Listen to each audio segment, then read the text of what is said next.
A continuación vamos a describir las fuerzas de dispersión, fuerzas de London, fuerzas de dispersión de London o dipolos inducidos. Importante, esta fuerza intermolecular ocurre en moléculas no polares. Entonces, ¿qué es lo que va a pasar? En un video anterior se habló de las fuerzas de dipolo permanente. En este caso vamos a hacer la analogía. Entonces, yo tengo una sustancia no polar. Imaginemos en el ejemplo el caso del yodo. Yo tengo el yodo a temperatura de 25 grados Celsius y una atmósfera de presión es un sólido. Entonces, evidentemente, es una sustancia no polar. ¿Cómo sabemos que es no polar? Y porque es el mismo átomo, tiene la misma electronegatividad. Se trata de una sustancia no polar. Ahora, en este caso particular, sabemos que es un sólido, sabemos que sus moléculas están unidas entre sí. Pero la pregunta que surge es, ¿y si es no polar, cómo se hará para que se mantengan juntas? Ok, entonces imaginemos lo siguiente. En este caso yo tengo una molécula de yodo, una entidad discreta de yodo. Y como es una molécula, una sustancia no polar,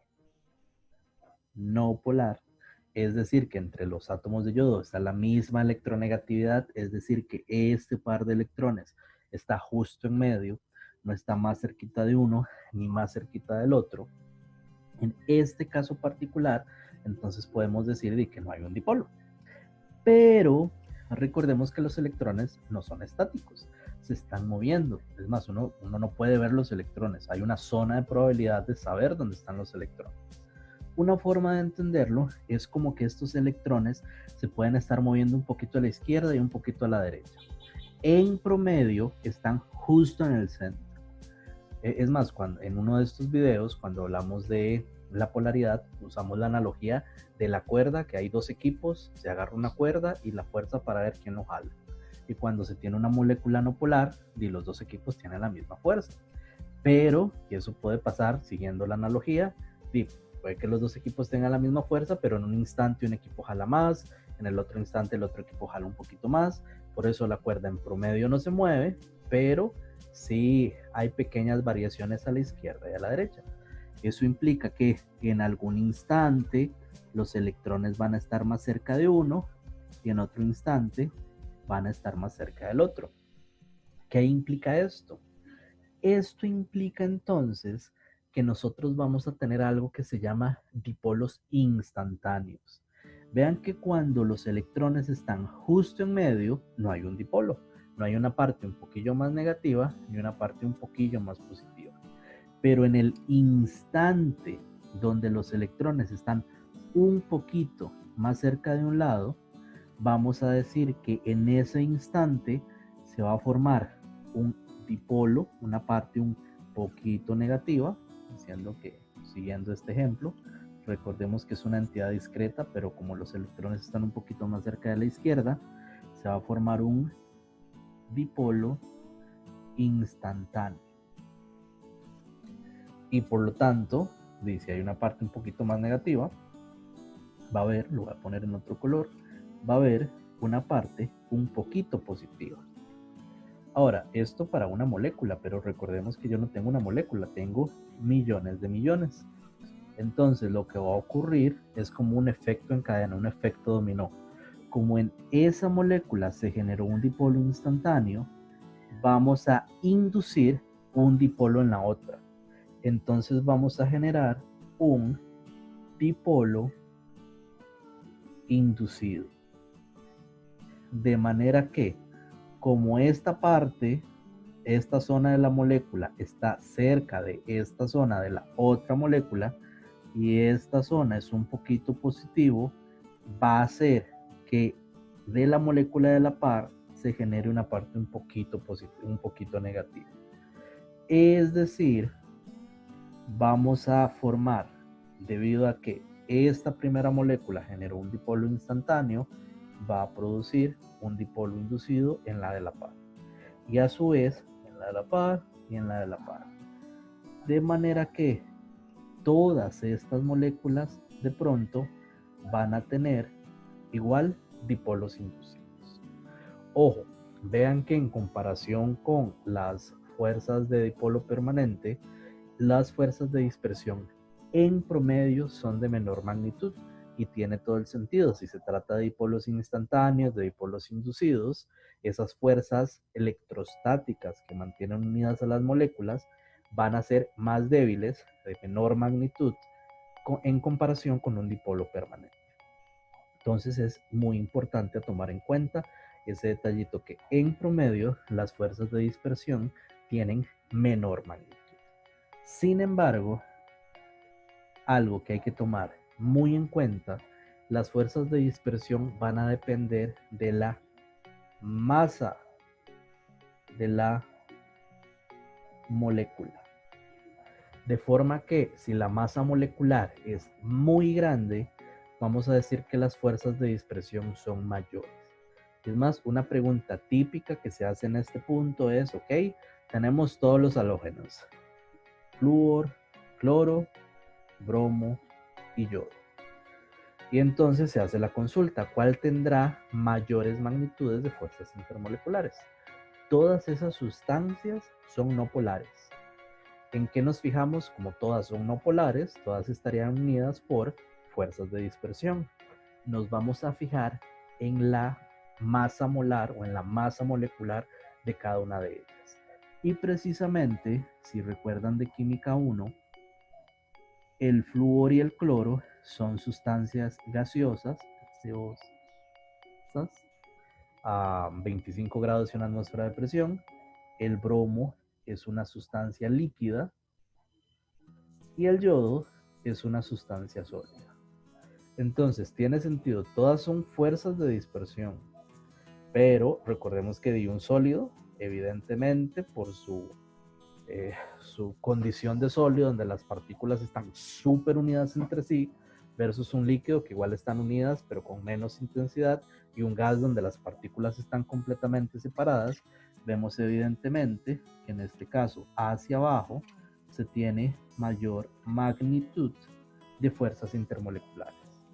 Y eso se debe a la masa molar. Ahora, esto, de nuevo, es una tendencia, es fácil de observar, mayor masa molar, mayor magnitud de fuerzas intermoleculares. Pero, ¿por qué? ¿Por qué será que ocurre? En realidad, de nuevo, nosotros estamos manejando de forma cualitativa esto de las fuerzas intermoleculares, pero también se podría manejar de forma cuantitativa. Y cuando se maneja de esta manera, existe un concepto que se llama polarizabilidad. ¿Qué es este concepto de polarizabilidad? Es básicamente, tiene que ver con la nube electrónica. Depende, comparando la sustancia A y la sustancia B.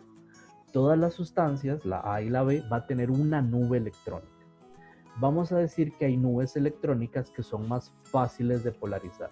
Recordemos que al fin y al cabo esto del dipolo inducido y del dipolo instantáneo y del dipolo inducido tiene que ver como con mover un poquito los electrones.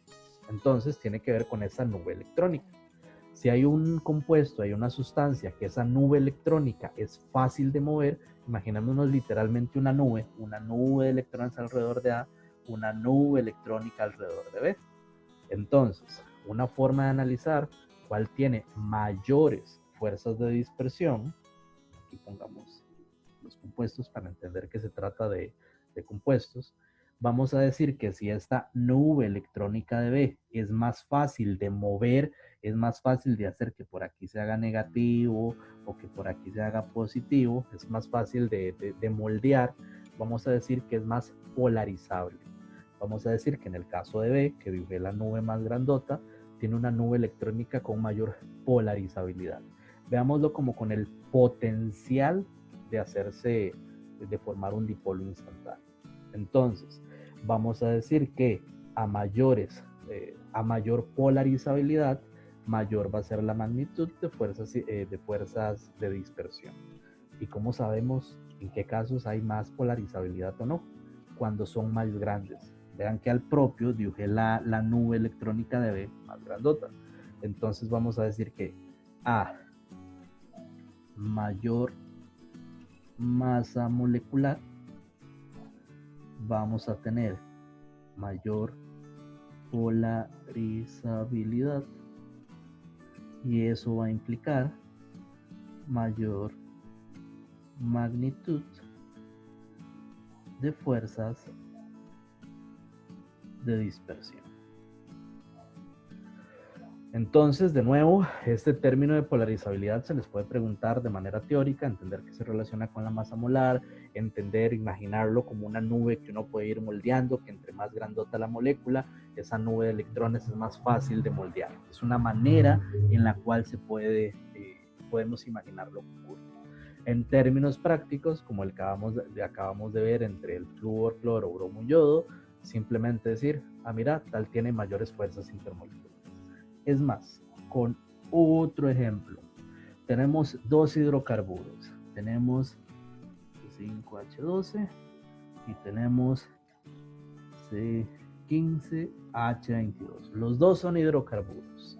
La pregunta será, ¿cuál tendrá mayores magnitudes de fuerzas intermoleculares? Es decir, yo tengo las dos sustancias, las tengo en tarritos. Entonces, esas dos sustancias que yo tengo ahí, ¿cuál tendrá más fuerzas intermoleculares? En este caso, ¿qué es lo que hacemos? Primero, indicar cuál será la fuerza intermolecular. En este caso, fuerzas de dispersión. Ok, punto, listo. ¿Qué es lo que vamos a analizar ahora? Lo que vamos a analizar, cuál tiene mayor masa.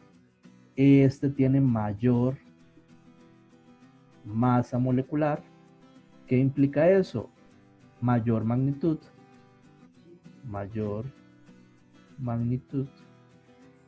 de fuerzas de dispersión. Listo, de una, puntual y pragmáticamente. Pero el por qué es porque al tener mayor masa molecular tiene mayor polarizabilidad. Esa sería la respuesta. Y otro detalle importante de tomar en consideración con las fuerzas de dispersión es que todas las sustancias en realidad tienen fuerzas de dispersión. Y alguien al inicio puede decir, pero suave, usted dijo que estas eran las de sustancias no polares. Y ahí es un detallito importante, cualquier cosa voy a profundizar más adelante con esto. En realidad, todas las sustancias, polares o no, tienen fuerzas de dispersión.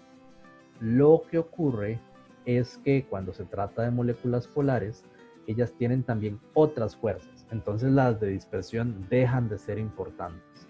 Entonces, básicamente el agua es polar, entonces va a tener sus fuerzas, que vamos a ver en el siguiente video, pero además de eso tiene fuerzas de dispersión. O la acetona, que también es polar, tiene sus fuerzas, pero además de dispersión.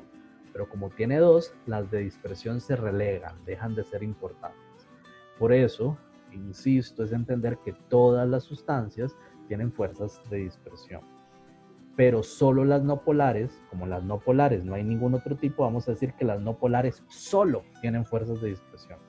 Las polares tienen varias, incluyendo las de dispersión, pero como tienen varias, las de dispersión se relegan. Entonces, insisto, las fuerzas de dispersión aparecen en todas las moléculas, pero únicamente en las no polares sería la única fuerza fuerza intermolecular que aparece. Entonces, eso cualquier cosa voy a profundizar en más detalle en un video posterior.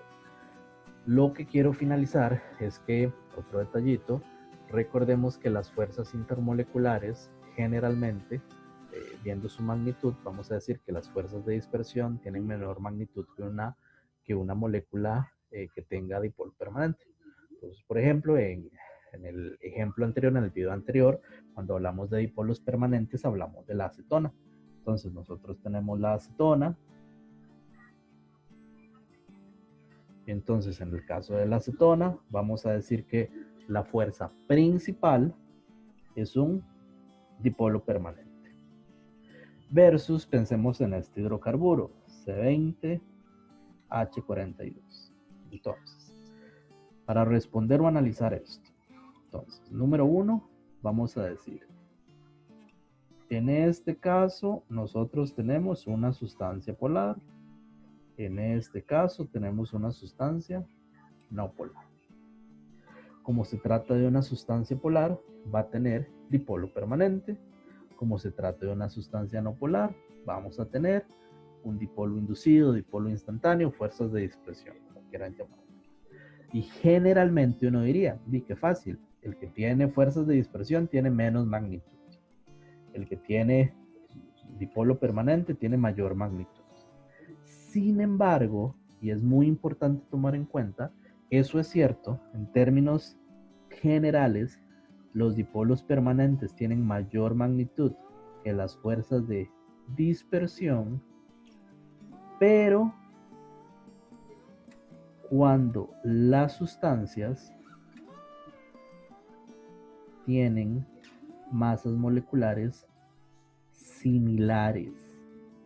O sea, si yo comparo, por ejemplo, con el hidrocarburo, vean que la acetona tiene 3 átomos de carbono y 1 de oxígeno. Es más, podemos comparar entonces con el C4H10. Entonces, si comparamos entre esto y entre esto, que tienen masas moleculares parecidas, de fijo vamos a decir que la acetona tiene mayor magnitud, porque tiene masas moleculares similares y entonces, de fijo, en ese caso, dipolo permanente gana. Sin embargo, cuando comparamos con esto otro, con el otro hidrocarburo, vean que la masa molar es enorme, es mucho mayor. Entonces, aunque en términos generales los dipolos permanentes sean mayores, cuando la masa molecular es demasiado grande, ahí la masa molecular gana. Véanlo así, en términos generales, las fuerzas de dispersión son más débiles, pero dependen de la masa. Entonces, son débiles, pero cuando se tiene muchísima masa, se tiene muchísima magnitud de fuerzas de dispersión y por lo tanto, ese hidrocarburo va a tener mayores magnitudes de fuerzas de dispersión que la acetona. Y es más, tiene todo el sentido del mundo. Este hidrocarburo es un sólido a temperatura ambiente, mientras que la acetona es un líquido. Por eso, insisto, siempre que apliquemos o analicemos este tipo de cosas, tenemos que usar el sentido común, el análisis de toda la información con la que contamos. Ok, cualquier cosa más adelante voy a hacer otro video resumen en el cual involucro las 3 fuerzas intermoleculares y explico cómo y por qué es que si yo tengo una lista de sustancias, puedo decir, mira, este dipolo permanente, esta fuerza de dispersión es súper fácil. Ahorita lo que quiero es como profundizar en los aspectos individuales de cada fuerza y hacer comparaciones poco a poco.